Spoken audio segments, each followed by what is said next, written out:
नमस्कार, KTV news में आपका स्वागत है। मैं हूं स्तुति और आइए एक नजर डालते हैं शहर की प्रमुख सुर्खियों पर।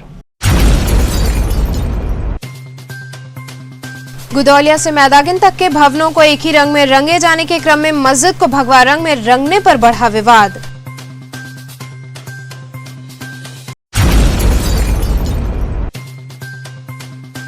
छत्तीसगढ़ के मुख्यमंत्री भूपेश बघेल ने विश्वनाथ मंदिर में लगाई हाजिरी, मीडिया से बात करते हुए भाजपा पर कसा तंज।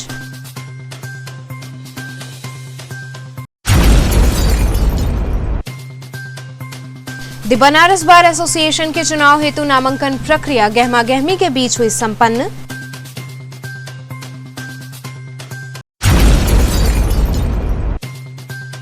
और औसानगंज क्षेत्र में संध्या कम्युनिकेशन का हुआ भव्य उद्घाटन।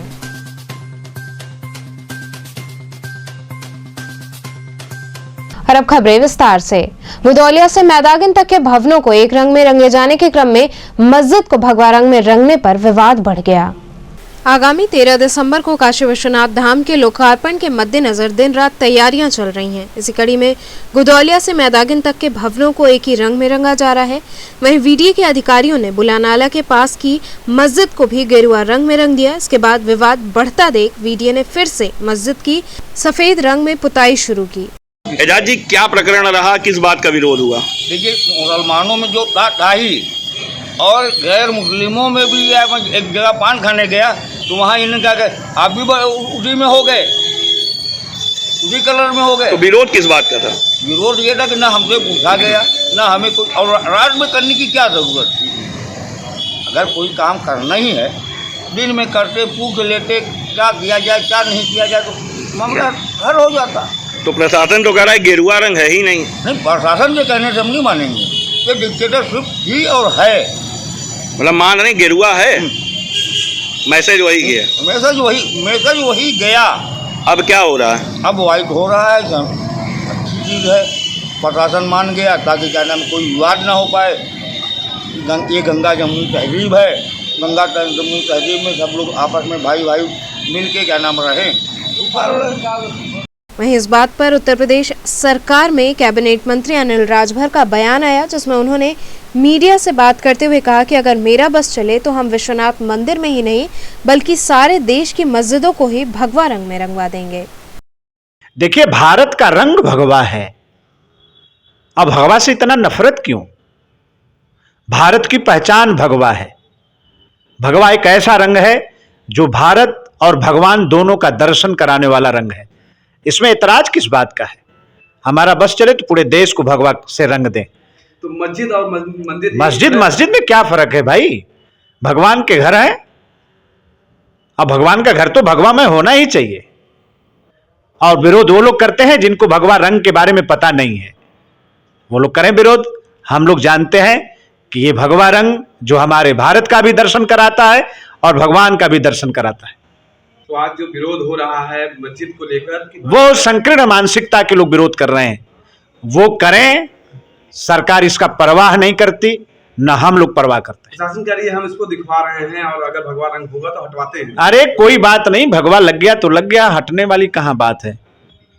उनको भी राजनीति में घसीटेंगे लोग। देखिए, इस बार मोदी जी का आना बड़ा खास है।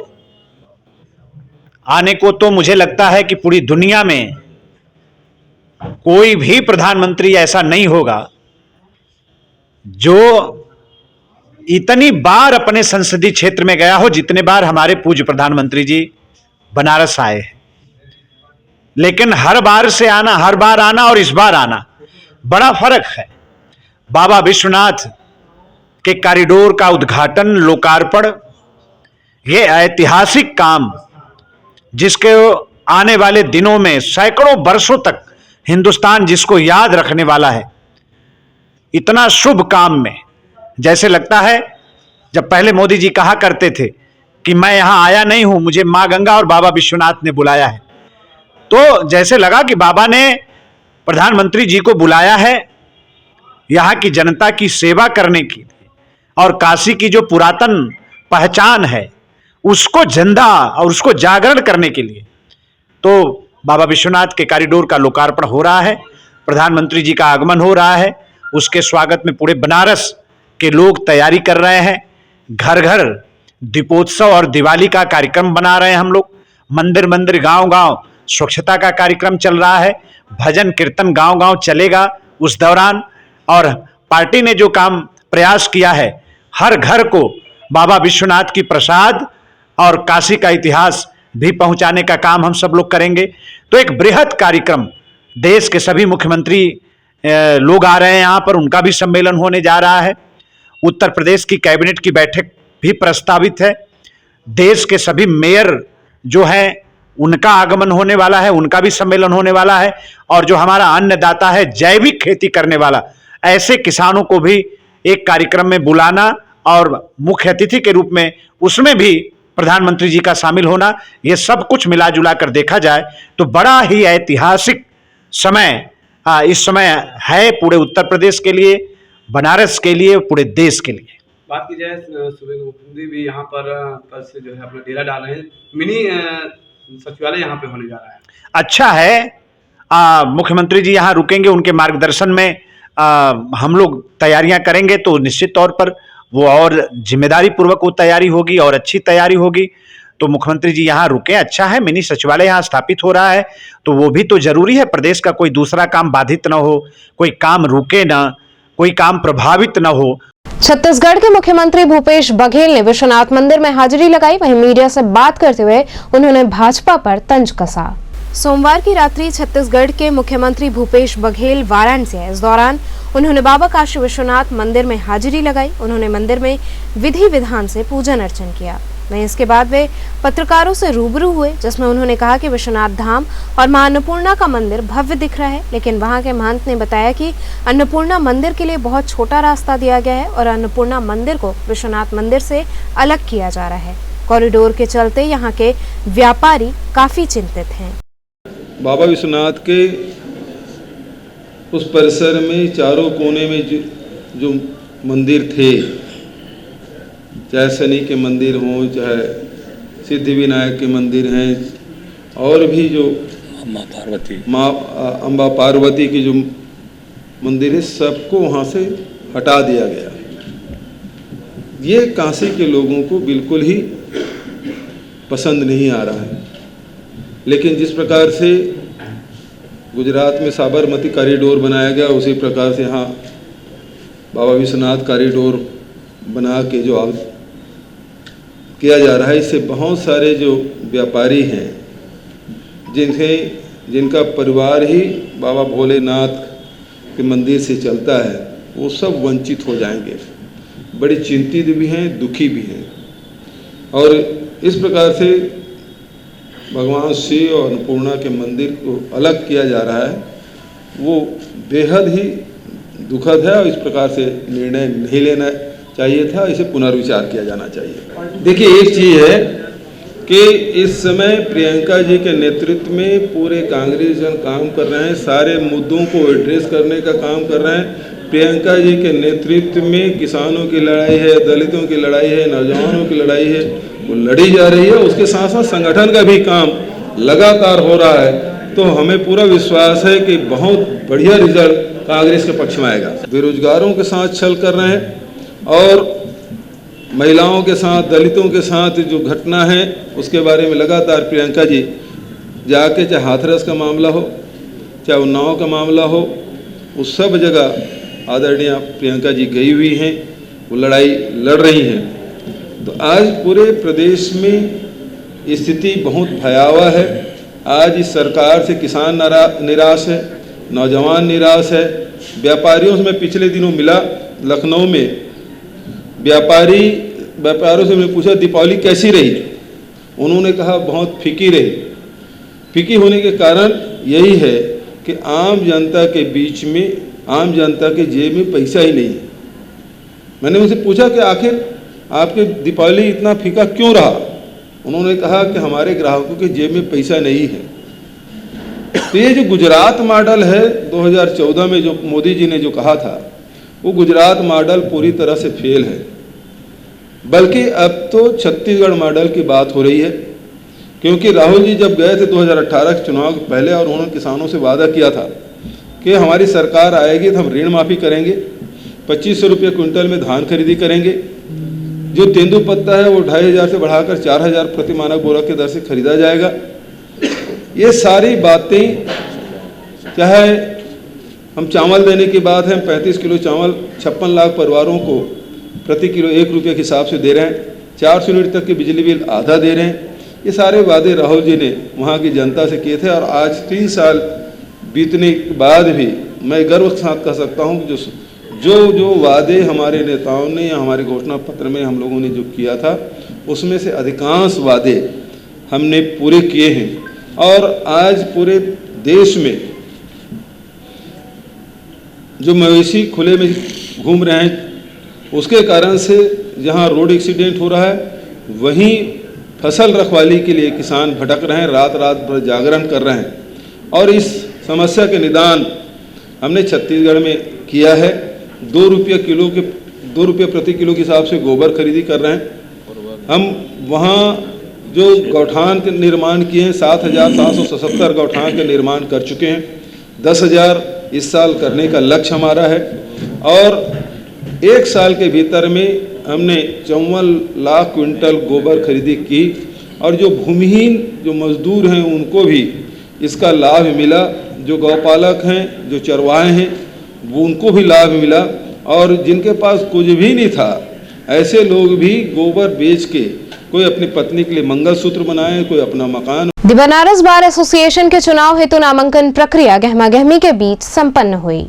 दी बनारस बार एसोसिएशन के आगामी 2022 के निर्वाचन में अध्यक्ष पद के लिए पंडित धीरेन्द्र नाथ शर्मा ने आज सैकड़ों अधिवक्ताओं संग जुलूस यात्रा निकालकर अपना नामांकन दाखिल किया।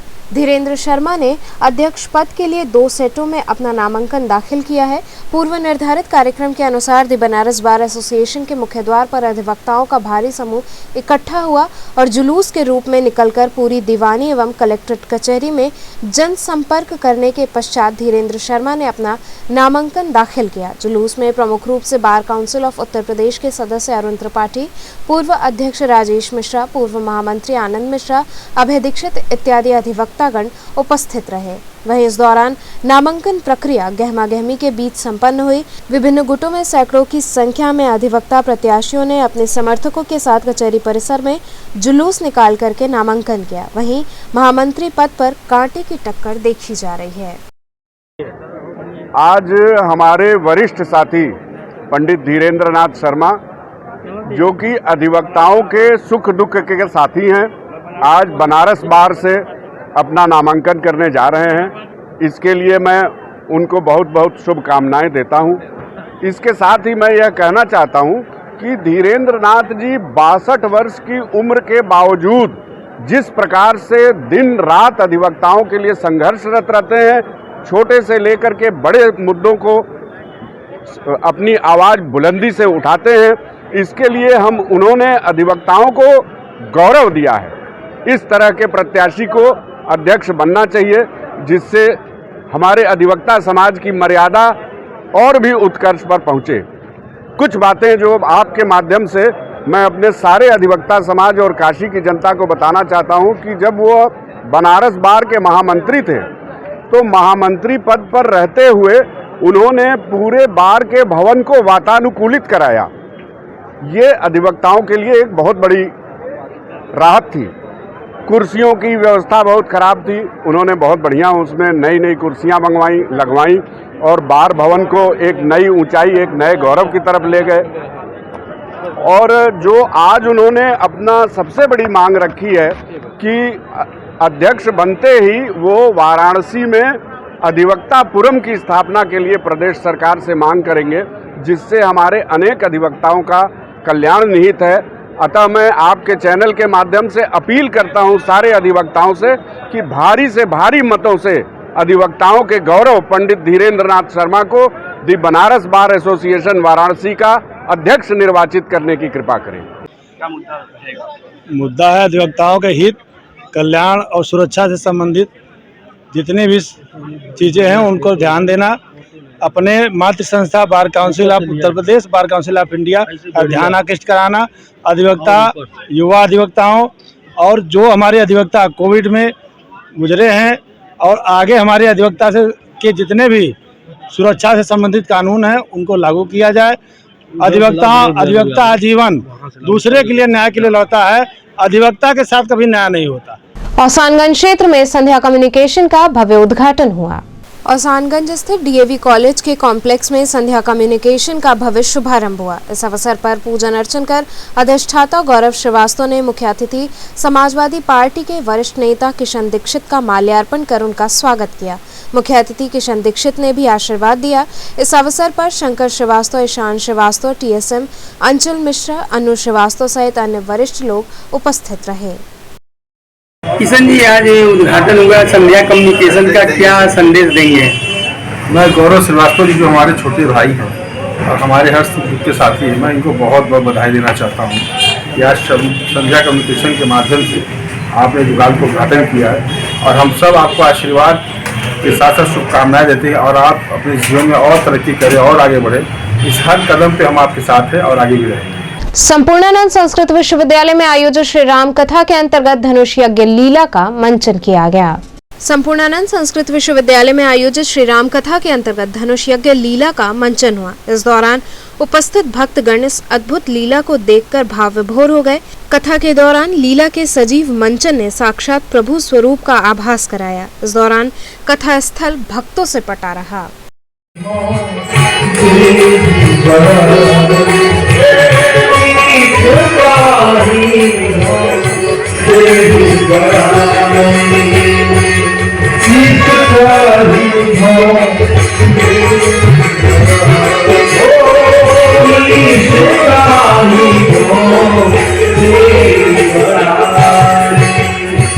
दिन भर हिला तक न सके और आज देव दीपांतर एवं लोक लोकांतर के राजा लोग पधारे हैं और अपना अपना आसन ग्रहण कर चुके हैं, किंतु हमारे आज के विशिष्ट अतिथि का आसन अभी तक सोना है और वे हैं महर्षि विश्वामित्र तथा उनके साथ सिद्ध रूप में पधारे कौशल राज किशोर श्री राम एवं लक्ष्मण। आप कृपा करके सुंदर से पधारे और आग्रह पूर्वक श्री मंडली से कर उनके आसन पर विराजमान।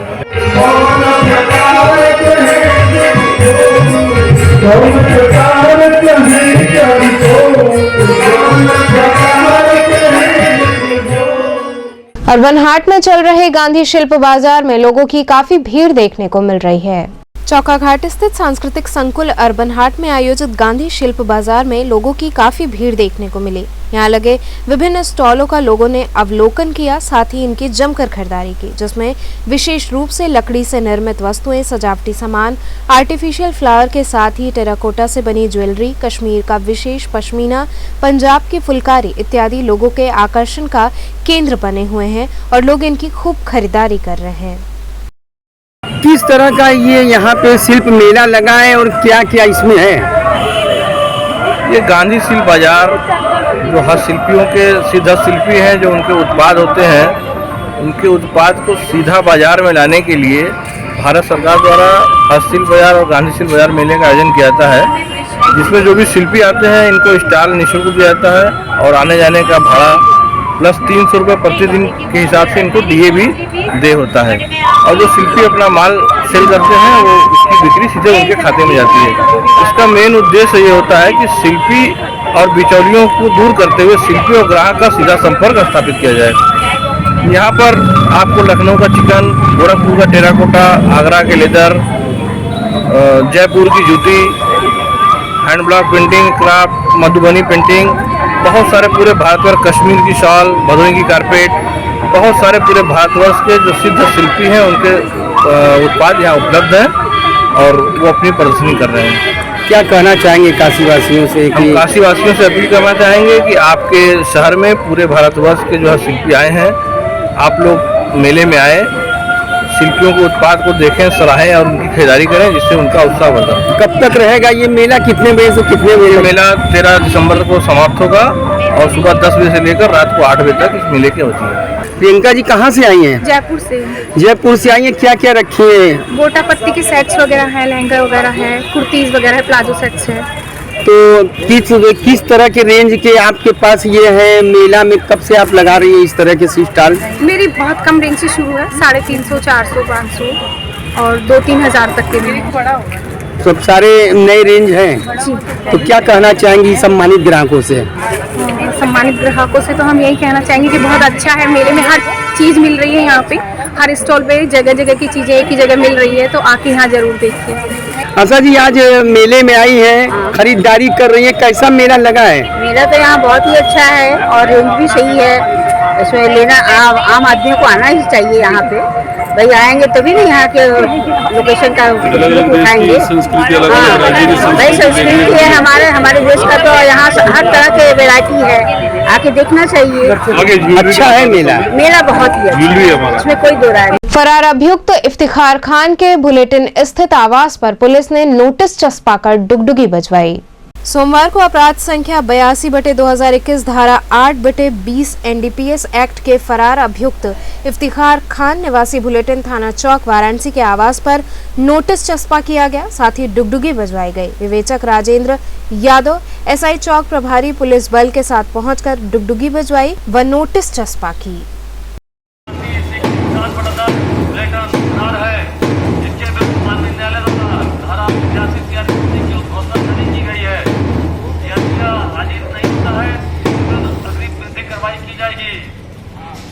BHU दृश्य कला संकाय में आजादी के अमृत महोत्सव के तहत 75 मीटर कैनवास पर पेंटिंग बनाई जा रही है। काशी हिंदू विश्वविद्यालय के दृश्य कला संकाय के अहिवासी कला विथिका में राष्ट्रीय सेवा योजना द्वारा स्वतंत्रता के 75 वर्ष के उपलक्ष्य में अमृत महोत्सव मनाया जा रहा है। दृश्य कला संकाय के राष्ट्रीय सेवा योजना के छात्र छात्राओं द्वारा स्वतंत्रता संग्राम के अमर सेनानियों को नमन करते हुए पेंटिंग बनाई जा रही है। छात्रों ने बताया कि 75 मीटर कैनवास पर गौरवशाली भारत के बढ़ते कदम पर पेंटिंग का निर्माण हो रहा है। इस पेंटिंग में 75 छात्रों द्वारा भारत के ऋषि काल से लेकर आधुनिक काल के विभिन्न पहलुओं को दर्शाने का कार्य किया जा रहा है। जी, काशी हिंदू विश्वविद्यालय राष्ट्रीय सेवा योजना की ओर से ये जो दृश्य कला संकाय है उसके स्वयंसेवक हैं ये सब, और ये अभी हम लोगों ने जो आज़ादी का अमृत महोत्सव मनाया जा रहा है पूरे देश में, तो आज़ादी के 75 साल, 75 स्वयंसेवक और 75 मीटर कैनवास, तो उसमें हम लोग स्वर्णिम भारत से शुरू कर रहे हैं कि कैसे भारत हमारा स्वर्णिम काल में था, गुरुकुल में, वैदिक काल, फिर महाभारत काल, रामायण काल, और वो जो शुरुआती दौर के भारत का दृश्य दिखाया जाएगा।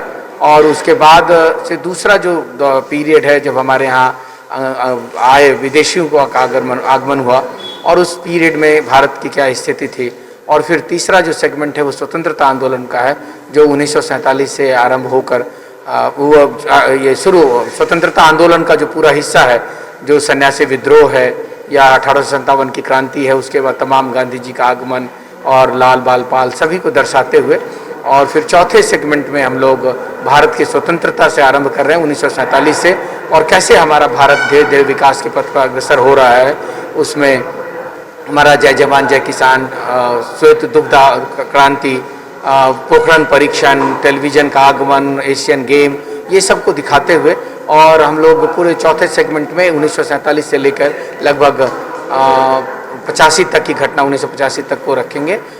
ये चल रहा है, और फिर उसके बाद के दशक में 90 से लेकर आज जो वर्तमान है कंटेम्प्रेरी इंडिया है उसको हम लोग दिखा रहे हैं, जिसमें बढ़ते हुए भारत के कदम, हमारा चंद्रयान, मंगलयान, सैटेलाइट के इतने सारे कार्यक्रम हैं, और जो अभी हमने स्वच्छ भारत अभियान की शुरुआत की है, नमामि गंगे हैं, भारत की सभी नदियों को जो हम लोग जीवन प्रदान कर रहे हैं वो सब लेते हुए वर्तमान भारत में जो अभी माननीय प्रधानमंत्री नरेंद्र मोदी जी के नेतृत्व में आगे बढ़ रहा है, उसको हम लोग दिखाने का काम किए। तो ये मूल रूप से ये उद्देश्य ये था कि आज़ादी के 75 साल, 75 मीटर कैनवास और आज़ादी के बढ़ते कदम, भारत के बढ़ते कदम, तो ये उद्देश्य था इस कार्यक्रम का। तो कहाँ लगाया जा रहा है ये पेंटिंग? ये पेंटिंग अभी दृश्य कला संकाय के कला वीथिका में निर्मित हो रहा है, और ये जब पेंटिंग पूरी हो जाएगी तो हमारे भारत सरकार के युवा कार्यक्रम खेल मंत्रालय के जो हमारे मंत्री हैं श्री अनुराग ठाकुर, वो यहाँ बनारस आएंगे, और स्वतंत्रता जो भवन है हमारा वो पहले हम लोग वहाँ लगाएंगे, और इसके बाद हम लोग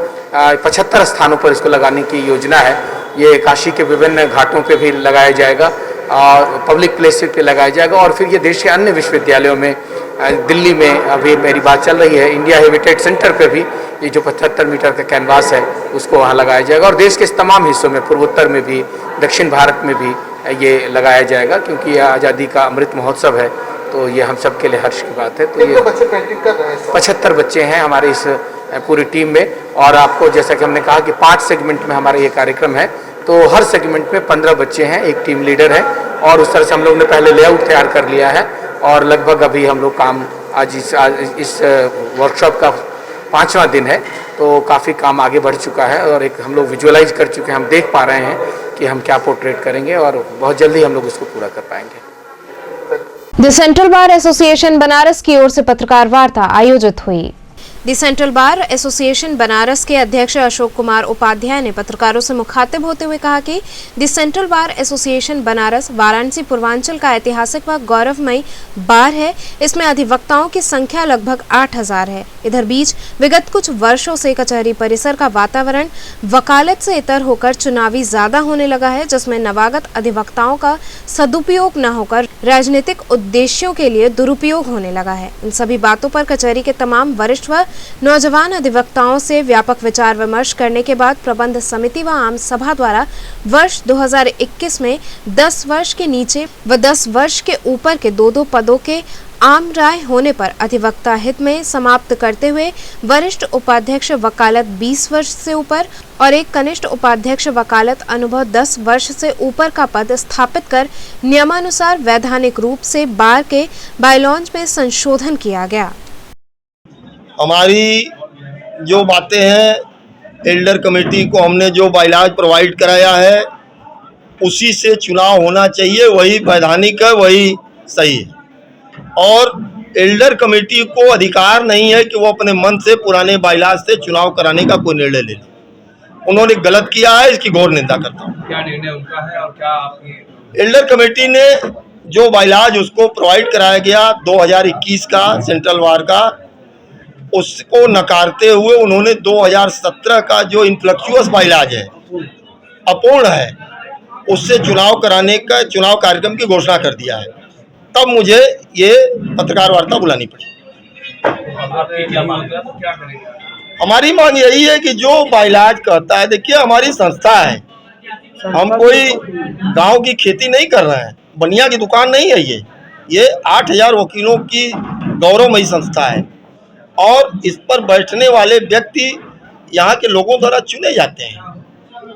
और आप तमाशा कर रहे हो तो तमाशा नहीं होना चाहिए। बार की गरिमा को कायम रखने के लिए उन्हें चाहिए कि अपने निर्णय पर पुनर्विचार करें। मैंने उन्हें कल एक पत्र भिजवाया है वरिष्ठ उपाध्यक्ष महोदय से, उसके जवाब की प्रतीक्षा में हूँ। जवाब आ जाएगा, आगे की रणनीति तय की जाएगी। वैधानिक राय भी हम ले रहे हैं, विधिक पहलू पे हम चर्चा कर रहे हैं। अगर नहीं मानते हैं तो हम विधिक कार्रवाई करेंगे। चुनाव कैसी एल्डर कमेटी से कराई जाएगी या एल्डर कमेटी भंग की जाएगी? काहे को भंग की जाएगी? अभी तो उसके पत्र का जवाब अभी तो हम उसके पत्र का जवाब मांग रहे हैं।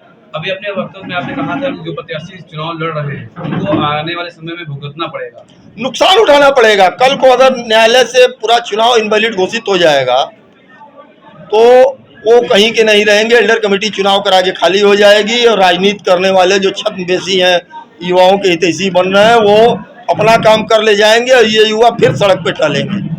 ऐसा नहीं होना चाहिए।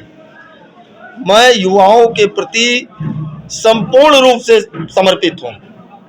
मैंने युवाओं के लिए काम किया है और मैं उस दौर से गुजरा हूँ। मैं जानता हूँ युवाओं की समस्याएं क्या हैं, युवाओं को परेशानी क्या होती है, लेकिन उनको मैं चाहता हूं कि वो न्यायालय की दिशा में मुड़े। हम चुनाव लड़ने नहीं आते। हाईवे पर खड़ी ट्रक में तेज रफ्तार कार की टक्कर के चलते एक व्यक्ति की मौत हो गई, जबकि 3 लोग गंभीर रूप से घायल हो गए। रोहनिया राजा तालाब थाना क्षेत्र के बीरभानपुर हाईवे स्थित हनुमान मंदिर के बगल में मंगलवार को सुबह लगभग 5 बजे झारखंड से रायबरेली जा रही तेज रफ्तार में इनोवा कार हाईवे के किनारे खड़ी ट्रक में जा टकराई। जोरदार टक्कर होने से 30 वर्षीय शशिकांत मौर्य नामक एक व्यक्ति की मौके पर ही मौत हो गई तथा पीछे बैठी उनकी पत्नी उर्मिला मौर्य 26 वर्षीय व बेटा आर्यन 7 वर्षीय तथा 10 वर्षीय बेटी गंभीर रूप से घायल हो गए। एक्सीडेंट के दौरान मौके से इनोवा चालक फरार हो गया।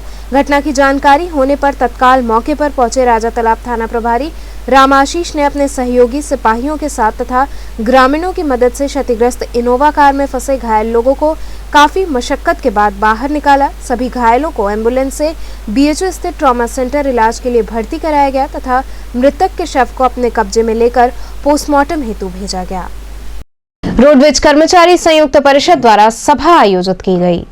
चौधरी चरण सिंह रोडवेज बस स्टेशन पर रोडवेज कर्मचारी संयुक्त परिषद वाराणसी क्षेत्र के द्वारा सभा का आयोजन किया गया। सभा की अध्यक्षता अरविंद कुमार सिंह क्षेत्रीय अध्यक्ष ने की। सभा का संचालन मनोज कुमार यादव ने किया। क्षेत्रीय मंत्री द्वारा रोडवेज कर्मचारी संयुक्त परिषद उत्तर प्रदेश की मांग पत्र पर चर्चा करते हुए बताया गया कि बकाया महंगाई भत्ते का भुगतान कराया जाए, लंबित वेतन विसंगतियों का अविलंब समाधान कराया जाए। इस दौरान मुख्य रूप से विभूति नारायण सिंह, रविंद्र कुमार पांडे, अमरनाथ तिवारी इत्यादि लोग उपस्थित रहे। यह धरना हम लोग के 5 सूत्री मांग पत्र को शासन स्तर पर एवं निबंधन प्रबंधन स्तर पर कई चरण वार्ता होने के बाद भी उस पर विचार नहीं किया गया, उसके विरोध में करके एक दिवसीय धरना है। इसमें प्रमुख मांगे हैं महंगाई भत्ता जो हम लोग 60% पा रहे हैं, राज्य कर्मचारी 28% पा रहे हैं, 21% पीछे हैं। कोविड काल में जो हमारे कर्मचारी साथी मर गए उनके आश्रितों को नौकरी देने की बात तय हुई थी, जिसको इस सरकार ने अब तक नहीं किया। संविदा आउटसोर्सिंग या नीलिट के कर्मचारी जो लंबे समय से काम करते चले आ रहे हैं, यह वार्ता हुई थी कि उनको चरणबद्ध तरीके से नियमित किया जाए, जो आज तक नहीं किया गया, इसके विरोध में करना चाहिए। सेंट्रल बैंक ऑफ इंडिया द्वारा क्रेडिट आउटरीच कार्यक्रम का आयोजन किया गया। सेंट्रल बैंक ऑफ इंडिया क्षेत्रीय कार्यालय वाराणसी के तत्वाधान में ग्राम भट्टी लोहता में क्रेडिट आउटरीच कार्यक्रम का आयोजन किया गया, जिसमें क्षेत्राधीन सभी शाखाओं ने प्रतिभाग किया। इस कार्यक्रम में सेंट्रल ऑफ इंडिया केंद्रीय कार्यालय से मुख्य अतिथि महाप्रबंधक नमिता रॉय शर्मा, विशिष्ट अतिथि विधायक रोहनिया सुरेंद्र नारायण सिंह, अग्रणी जिला प्रबंधक प्रवीण कुमार झा इत्यादि लोग उपस्थित रहे। सर्वप्रथम क्षेत्रीय प्रबंधक अनिल कुमार ने सभी अतिथियों और ग्राहकों का स्वागत करते हुए बताया कि भारत सरकार की सभी योजनाओं के क्रियान्वयन के लिए सेंट्रल बैंक ऑफ इंडिया हमेशा तत्पर रहा है। वहीं इस दौरान बड़ी संख्या में ग्रामीणों में ऋण वितरित किया गया। देखिए, आज़ादी के 75वें वर्षगांठ पे ये अमृत महोत्सव मनाया जा रहा है केंद्र सरकार के दिशानुसार, और इसके अंतर्गत 21 अक्टूबर से लेकर 31 दिसंबर तक पूरे देश भर में सेंट्रल बैंक की ओर से जगह जगह ये आउटरीच प्रोग्राम का आयोजन हो रहा है, जहाँ पे केंद्रीय कार्यालय से भी general manager, executive director, MD सहभागिता कर रहे हैं। जनपदों में हम जा रहे हैं, वहाँ पे ये क्रेडिट आउटरीच प्रोग्राम कर रहे हैं, जिसमें रिटेल, एग्रीकल्चर, एमएसएमई इन क्षेत्रों में हम लोन दे रहे हैं। बैंक के पास हर तरह के तबके के लिए स्कीमें हैं, जन जन तक हम ये अपनी स्कीम पहुंचा रहे हैं और उनको वहां पे लोन दे करके लाभान्वित कर रहे हैं। अभी हमने ग्राहकों की सुविधा के लिए मिस्ड कॉल फैसिलिटी शुरू की है, जिससे ग्राहकों को परेशानी ना हो, और उसमें वो मिस्ड कॉल करके हमारी लोन की स्कीम के बारे में जानकारी प्राप्त कर सकते हैं, डिपॉजिट की स्कीम के बारे में जानकारी प्राप्त कर सकते हैं, सोशल सिक्योरिटी स्कीम्स के बारे में जानकारी प्राप्त कर सकते हैं, और उसके बाद उनको जो भी उनकी ज़रूरत है उसको पूरा किया जाएगा। वर्तमान में बैंक नई स्कीमें लेके आया है, और जो हमारी पुरानी स्कीम चल रही थी उनमें भी बहुत से सुधार किए हैं। ग्राहक उन्मोन्नत बनाया है हमने उन स्कीमों को। अभी हमने एक सेंट गृह लक्ष्मी एक स्कीम शुरू की है महिलाओं के लिए, जिसमें कि महिलाओं को घर के लिए ऋण 6.5% पे मिलेगा, जिसमें अगर उन्होंने समय से भुगतान किया तो आखिरी की 5 किश्तें तक उनको माफ हो जाएंगी। एक इसी तरह की एक हम और स्कीम लेकर के आए हैं, जो कि है सेंट वाहिनी, वो भी महिलाओं के लिए एक स्कीम है, जिसमें उनको गाड़ी खरीदने के लिए लोन दिया जाएगा, जो कि 7% के ब्याज दर पे मिलेगा। तो इस तरह की हमारी बहुत सी मुहिम चल रही है। सेंट कनेक्ट के माध्यम से हम अपने पुराने ग्राहकों को अपने से जोड़ रहे हैं। किसान संपर्क अभियान के माध्यमों से जिनके पुराने क्रेडिट कार्ड लैप्स हो गए थे, उनसे हम संपर्क कर रहे हैं, उनका रिन्यूअल कर रहे हैं, और उनको आगे स्केल ऑफ फाइनेंस के हिसाब से उनको लिमिट बढ़ा के भी दे रहे हैं। हर तबके को हम लोन इसमें दे रहे हैं इन क्रेडिट आउटरीच प्रोग्राम में। उत्तर प्रदेश राज्य पेंशनर संघ द्वारा 10 सूत्री मांगों के समर्थन में प्रदर्शन किया गया। अखिल भारतीय पेंशनर्स महासंघ के आह्वान पर उत्तर प्रदेश राज्य पेंशनर्स संघ ने अपनी 10 सूत्री मांगों को लेकर प्रदर्शन किया। इस दौरान पेंशनर्स ने मौन रखकर प्रदर्शन करते हुए मांग पत्र राष्ट्रपति को जिलाधिकारी के माध्यम से सौंपा। प्रदर्शन के दौरान बड़ी संख्या में पेंशनर्स उपस्थित रहे। हम लोगों की 14 सूत्री मांगे हैं और जिसके लिए हम धरना दे रहे हैं। एक तो 1/1/20 से 30/6/20 के मध्य देय महंगाई राहत के एरियर का भुगतान, जुलाई 21 से 3% की दर से देय अतिरिक्त महंगाई राहत का भुगतान,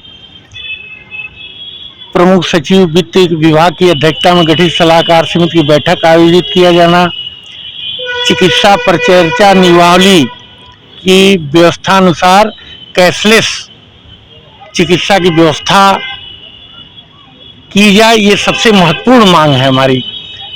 इसका शासनादेश जारी हो गया है कैशलेस चिकित्सा का, लेकिन क्रियान्वयन नहीं हो पा रहा है, इसलिए कि सरकारी या प्राइवेट अस्पताल नहीं संबद्ध किए गए हैं।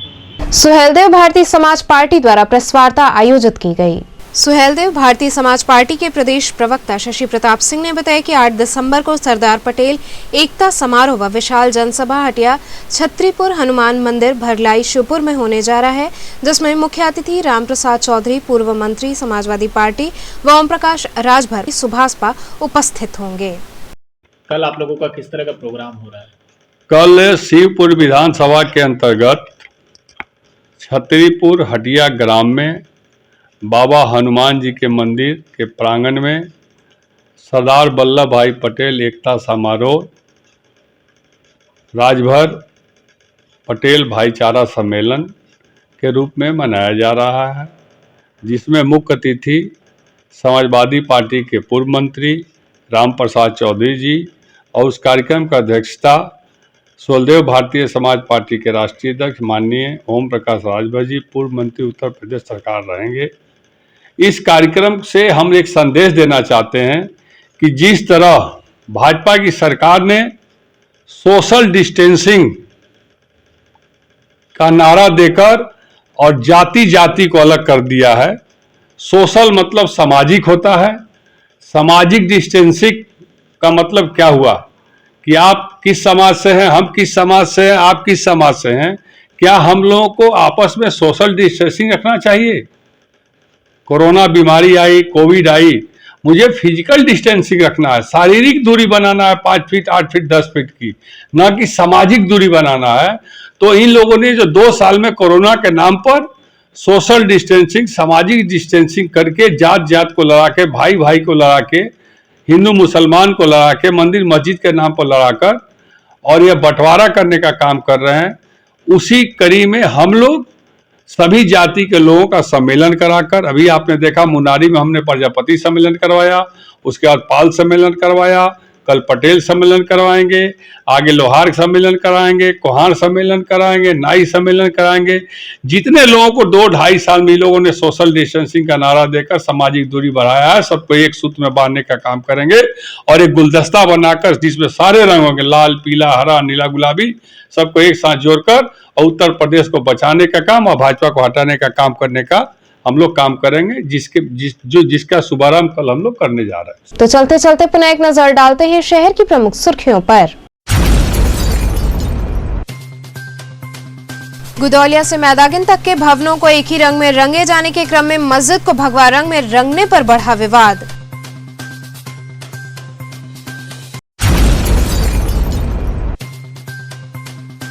छत्तीसगढ़ के मुख्यमंत्री भूपेश बघेल ने विश्वनाथ मंदिर में लगाई हाजिरी, मीडिया से बात करते हुए भाजपा पर कसा तंज।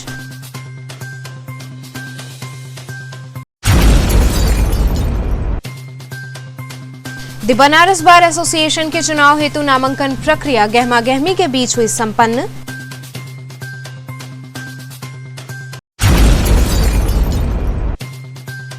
और औसानगंज क्षेत्र में संध्या कम्युनिकेशन का हुआ भव्य उद्घाटन।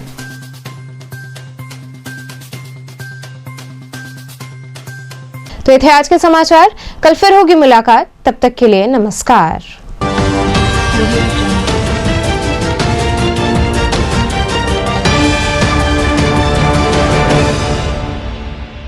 खबरों से जुड़े रहने के लिए हमारे चैनल KTV वाराणसी को सब्सक्राइब करें और लेटेस्ट अपडेट्स के लिए बेल आइकन को प्रेस करें।